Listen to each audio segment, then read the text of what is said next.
Being a highly creative woman, I find myself fearful that having kids will be spiritual suicide, hindering my endeavors, but I also don't want to have an unfulfilled life. Can I have a full life without kids?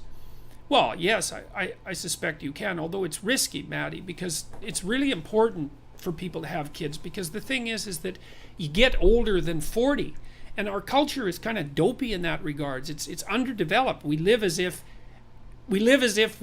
only exist when we're young, and we don't.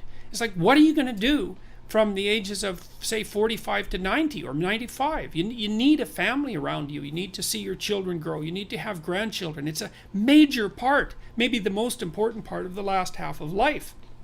Now, you said, being a highly creative woman, I find myself fearful that having kids will be spiritual suicide. Well, that's the part of your question that I would really address, because I would say, well, don't let them be spiritual suicide.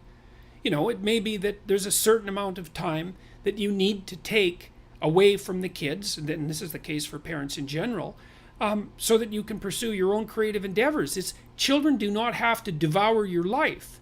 In fact, if you let them devour your life, then you'll hate them and you'll mistreat them. And so what you want to do is to set yourself up so that you can have children and have a life.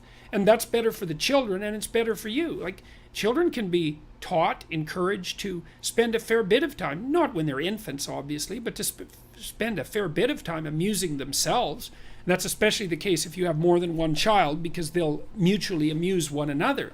It's actually easier in some ways to have more than one child, because with one child you're constantly amusing the child, but with two or three, then they're off in their little, club, especially if you can stop them from developing sibling rivalry that's too intense, and they can monitor themselves. So the trick is, if you're a highly creative woman, is be disagreeable enough so that you can carve yourself out your own space, so that you don't come to resent your children. And you're afraid of that. You're afraid that, it looks like you're afraid that if you give yourself to children, there'll be nothing left for you. And that can happen if you have children who have terrible health problems, for example, but you can't protect yourself against those eventualities in life anyways.